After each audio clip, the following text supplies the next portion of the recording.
샬롬 초인류 정상국가 24번째 제8장 우리의 미래를 위한 AI 시대 AI 혁명 K혁신으로 준비하라. 인간이 말의 속도를 넘어선 시기는 불과 200년 전이다. 인류 역사 전체를 대략 5,000년으로 가정하더라도 지금의 눈부신 문명 발전은 4% 남짓한 짧은 시간 내에 급격히 이루어진 것이다. 앞으로의 발전 속도 역시 인공지능 AI로 상징되는 데이터 혁명에 힘입어 융복합적 시너지 효과가 폭발적으로 일어날 것이고, 가속도가 붙은 과학기술 혁명은 미래 사회의 모든 면들을 근본부터 변화시킬 것이다.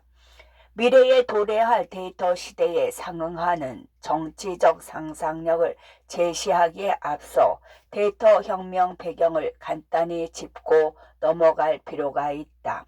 1. 본격화되는 데이터의 시대. 데이터 시대의 폭발적 성장성은 스마트폰 시대의 개막과 밀접히 연관된다. 2007년 대분기점이 그 불시인데, 실제로 그의 스티브 잡스가 아이폰을 손에 쥐며 세상을 향해 헬로 워드를 외쳤고, 그때부터 데이터 혁명의 물결은 툭 터지듯 본격화되었다. 우선 스마트폰의 등장은 단순히 기존 휴대폰의 재발명 수준을 넘어 터치 인터페이스를 세계적 표준으로 고정시켰을 뿐만 아니라 대중들의 온라인 접근을 극대화시켜 인류를 방대한 데이터 시대로 진입시켰다. 이후 데이터의 엄청난 팽창은 인류를 제타바이트의 시대로 이끌었으며, 실제로 작년 2020년 기준으로 전 세계에서 사용 및 교류된 데이터 양은 무려 59 제타바이트에 육박한다. 참고로 1제타바이트는 1조 1천 기가바이트 양에 해당되는데, 이는 날마다 교류되는 페이스북 정보들의 교류와 트윗, 이메일, 인스타그램, 유튜브, 제이버와 구글 검색 등을 포괄하는 엄청난 양의 데이터라 할 수 있다.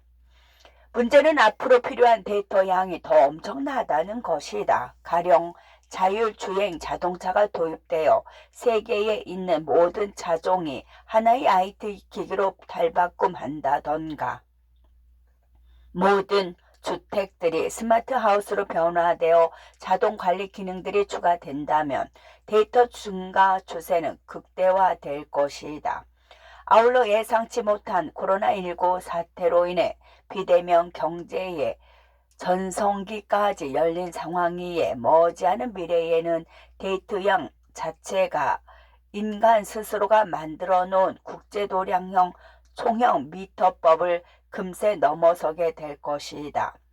데이터 양이 증가할수록 그것을 처리하는 관련 기술 역시 더불어 발전할 수밖에 없다. 과거에는 통계적 방법을 활용하여 검증 결과를 알아내는 방식을 취했다가, 수년 전부터는 데이터 마이닝 시대에 돌입하면서 대량의 데이터에 대한 분류 및 그룹화 방법을 통해 새로운 규칙을 발견해내는 방식이 유행했다. 이제는 AR 딥러닝 기술이 들어서면서 인간을 능가하는 정보 처리 역량으로 상상을 넘어서는 반복 학습을 통해 우리가 생각해내지 못한 해법들을 예측하기 시작했다. 실제로 AI는 우리 사회에 엄청난 변화와 혜택을 안겨주었다. 당장 딥마인드 알파포드2는 코로나19 발생 이후 그 원인 바이러스의 일부 단백질 구조 예측에 성공하여 신약 개발에 큰 이정표를 제시했고, 앞으로는 치매와 암 등 기타 불치병 치료에 있어 필요한 분석에도 유용하게 사용될 것으로 보인다. 그 밖에 우리 일상 속에서 KT기가 지나는 사용자의 말투와 내용 등을 인식하여 사용자들의 편의를 도와주고 있으며, 테슬라 등의 자율주행 자동차 역시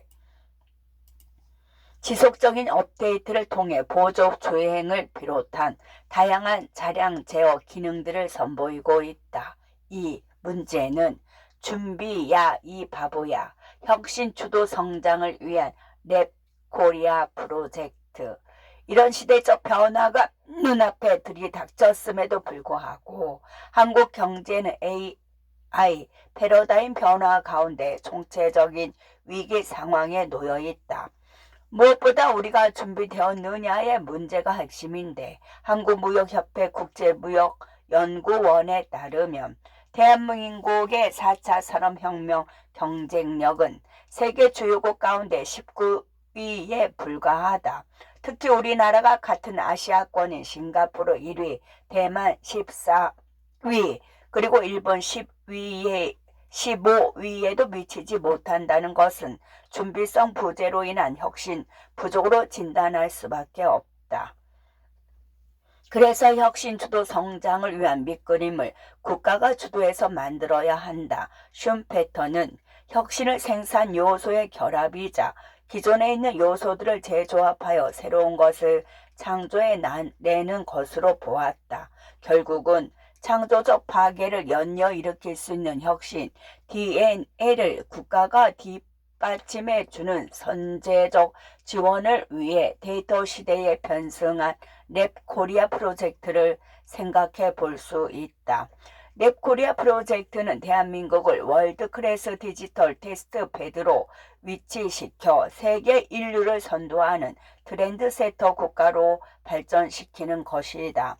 랩코리아의 코어 DNA는 다름 아닌 인류 수준의 융복합 생태계를 국가가 세팅해 주어 돈, 자본, 사람, 인재, 비즈니스, 산업 등이 결합된 혁신 특구를 만들어져 그곳에서 세계적 수준의 패러다임을 대유행시키는 것이다. 우선 돈이 제일 중요하다. 자본이 지식의 상업화와 대중화를 막대한 물적 자원으로 이끌어주지 않고서는 지식은 그저 책 속에 갇혀있는 먹물에 불과하다. 이와 관련하여 우리가 벤치마킹으로 삼아야 할 성공 사례는 바로 이스라엘의 요즈마 펀드이다. 지금은 완전 민영화되었지만 요즈마 펀드는 초기에 이스라엘 정부와 민간 기업이 4대 6 합작으로 미국의 실리콘밸리 모델을 과감하게 현지화시킨 것이다.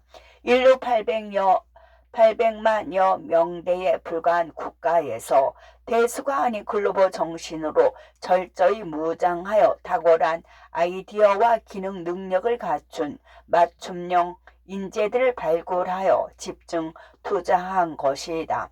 현재도 스마트 공장, 나노 섬유, 바이오, 가상현실, 그래핀 등 인류 아이템들을 추적하여 야심찬 벤처 기업들의 비즈니스 모델 개발과 파트너 기업과의 연결 주선 등을 다각도로 도와주고 있다.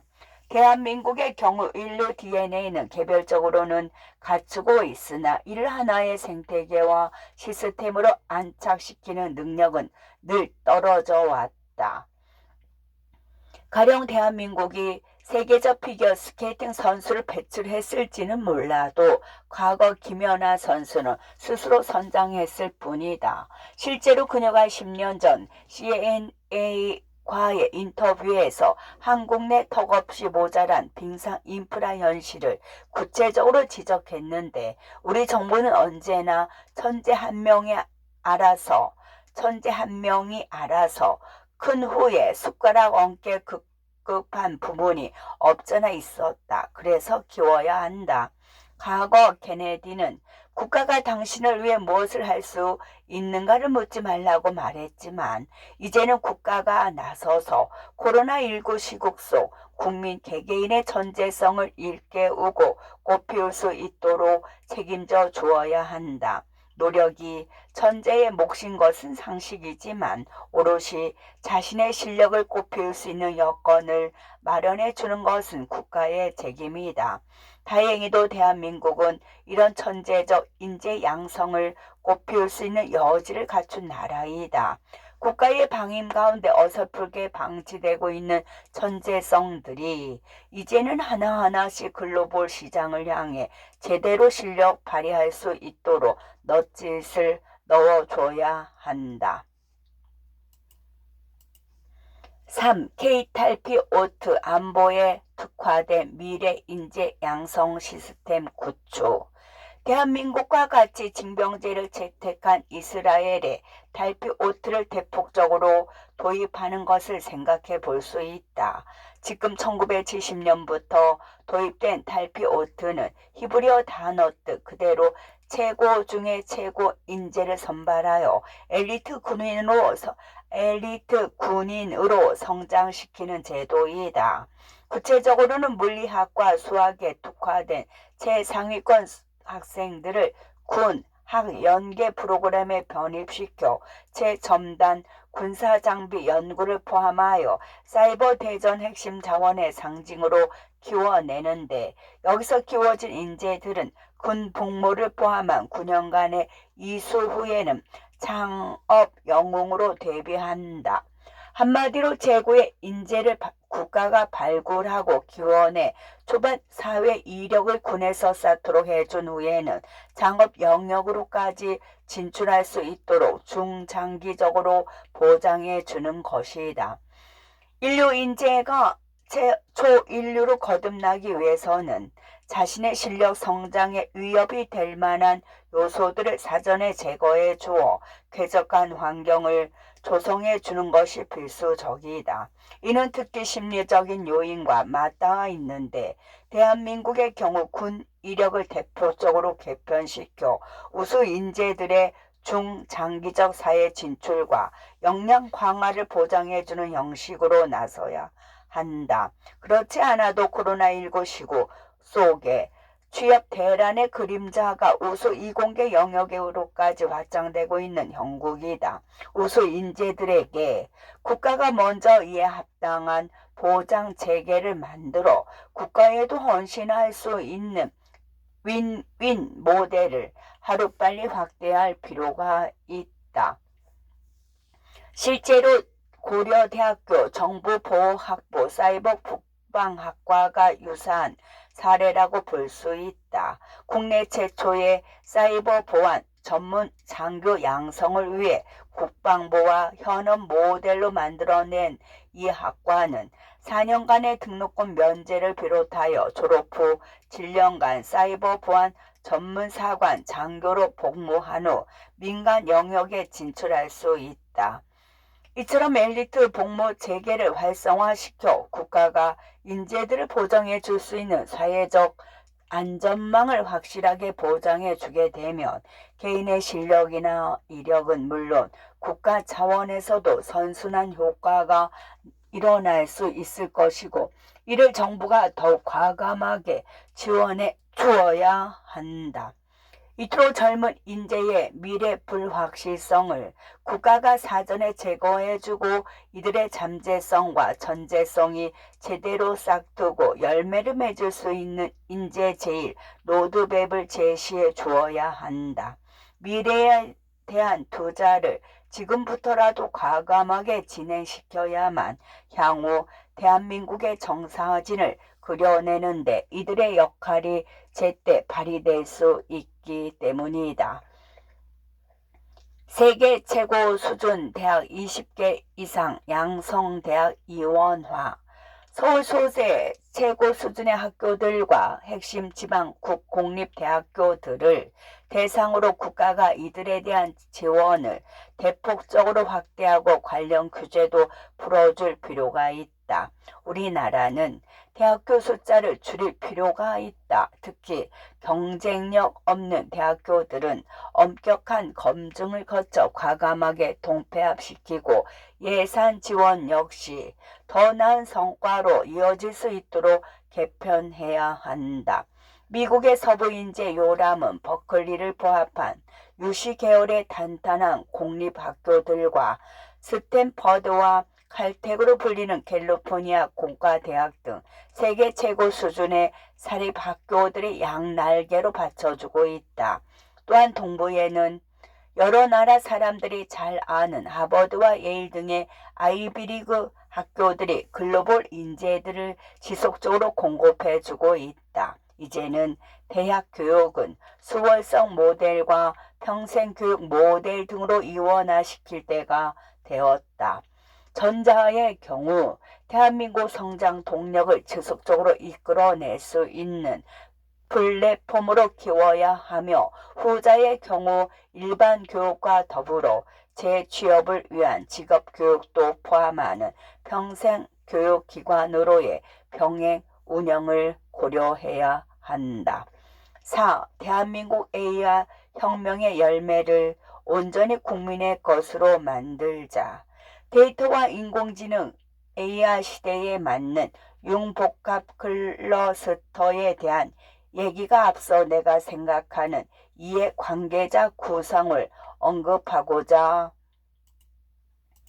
한다. 아무리 AI 혁명이 비교 불가능한 풍요를 대한민국에게 안겨준다 할지라도 그것이 국민들에게 잘 배분되지 않으면 혁명의 수혜자는 지극히 일부 계층에 국한될 수밖에 없다. 그래서 정치적 상상력을 통해 대한민국 국민들을 AI 혁명의 이해관계인으로 합력시켜 AI의 성장 열매를 온전히 국민의 것으로 만들어 주어야 한다. 이러한 구상에 영감을 준 사례로는 인도 모디 총리의 최소 정부 최대 거버넌스 리더십이 있다. 인도의 모디 총리는 인도 경제 성장의 주역을 모든 인도인으로 규정한다. 최소 정부 형태로 재정적 역할을 최대한 줄이면서도 기업과 민간인들의 참여를 대폭 늘려서 성장의 열매를 최대한 국민들에게 돌려주겠다는 구상이다. 그 이면에는 기업에 대한 정부의 존중의식을 바탕으로 민간 투자를 극대화시켜 메이드 인 인디아 프로젝트를 현실화시키는 것이 있다. 실제로 모디 정부는 5대 사회회랑 구축, 100대 스마트 시대 건설, 중소기업 중심의 스타트업 창업 생태계 활성화 등으로 구체적인 성자 로드맵을 내세워 인도를 무섭게 변화시키고 있다. 궁극적으로는 인도를 글로벌 디자인과 제조 허브로 전환시키는 것이 핵심 목표이며, 인도 내 영어권 인재풀과 활성화된 기업가 정신 등을 해외 자본과 연결시키기 위한 세일즈의 한창이다. 앞에서도 언급했지만 국가는 대외적으로 세일즈에 나서야 한다. 본래 정치의 근본은 국민들의 먹고 사는 문제를 해결해 주는 것인 만큼 리더의 정치적 상상력 또한 어떻게 하면 국민의 풍요로운 일상을 위해 국가 역량을 집중시킬 수 있는지에 대해 끊임없이 그려내야 한다. 과거 고 노무현 전 대통령이 경제 영토를 넓히기 위해 내부 지지층에서 반대했던 FTA 좌파 개혁을 이끌어내었고, 그것을 토대로 이명박 전 대통령이 세일즈 외교를 표명하여 원자력 발전소를 포함한 대한민국의 인류 상품들을 제대로 각인시킬 수 있었다. 좌우 진영 논리를 넘어선 과거 정치 선배들의 리더십 상상력은 그런 면에서는 훌륭했다. 안타깝게도 문재인 리더십의 이해관계자는 전체 대한민국 국민이 아니다. 수혜자는 이미 정해져 있다. 정권 창출에 힘썼던 일부 586 운동권 기득권들의 세상이다. 자신들의 기득권 생태계와 직간접적으로 연결된 이해관계인들은 어떤 루트를 통해서라도 이전에 누리지 못했던 부와 이력을 얻게 된 반면, 절대 다수의 국민들은 탐욕스러운 아마추어리즘에 얼룩진 국정 운영 형태로 인해 먹고 사는 문제가 더욱 힘들어졌다. 함께 대한민국을 만들어 가자는 통합의 정신보다는 편 가르기 등으로 분열과 갈등을 지속적으로 재생산시켜 자신들의 기득권을 유지하는 데에만 급급한지라 일반 국민들의 어려움은 딱히 신경 쓸 겨를이 없다. 결과는 실망스러웠지만 그래도 당시 미래통합당을 내세워 통합을 외쳤던 근본 정신 역시 보수에 의해 관계인들을 어떻게 해서든 최대한 확장시켜 우리 모두의 성과로 공유하고자 함이었다. 좌우할 것 없이 리더십은 인도 모디의 스타일처럼 모두를 이해 관계자로 참여시켜야 한다. 통합에 기초한 함께함이 결여된 리더십은 사실상 패거리 정치 그 이상도 이하도 아니다. 오늘날 대한민국의 비극은 그런 정치가 하나의 상식이기 때문이다. 나는 지금도 통합은 진행 중이라고 생각하며 그 결실을 제대로 맺을 날이 속히 오기를 고대한다. 대한민국 AR 혁명의 주역은 개인과 기업. 우리나라 최고의 엘리트 성장 트렌드는 더 이상 정부가 아닌 민간이 주도한다. 과거에나 고실 출신의 관료가 대한민국의 미래를 가늠하였지. 이제는 국민 개개인들의 역량과 기업들의 경쟁력이 세계적 반열에 오른 상태이다. 문제는 더 이상 정부가 그들을 가로막아서는 안 된다는 것이다.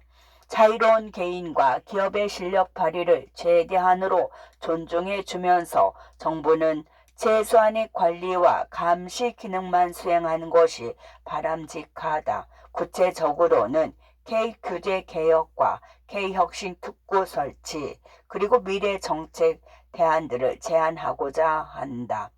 국회의 직무위기, 유통기한 폐기, 법안들의 블로킹. 많은 사람들이 규제 절폐를 마치 기업의 비도덕적 형태를 눈감아주는 정부의 타협으로 해석하는 경향이 있지만 이는 오해이다. 후진국 수준의 K규제 경제력은 혁신 DNA를 원칙적으로 막아서고 있기 때문에 대폭적인 개혁이 불가피하다. 문제는 규제 혁신의 중요한 역할을 국회가 담당한다는 것인데 현재까지도 우리 국회는 시대적 변화에 순응하기보다는 여전히 직무 위기로 일관하고 있다. 여기에 국회의 아마추어리즘까지 더해져 전문성 부재의 꼰대 입법이 현장에 늘 문제이다. 대표적인 예로는 원격 의료가 있다. 디지털 인프라가 완벽히 갖춰진 기본 교토양과 세계 최고의 인류 인재, 설비, 시설 등을 갖춘 대한민국의 명성과는 달리 대한민국에서 원격 의료는 불법으로 되어 있다. 데이터의 시대라고 일컬어지는 변화의 시대 속에서 살고 있음에도 불구하고 여의도의 시계는 멈춰서 있다. 실제로 원격 의료 관련 의료법 개정안은 무려 10년 넘게 국회에서 계류 중이다. 코로나19로 비대면 경제가 활성화된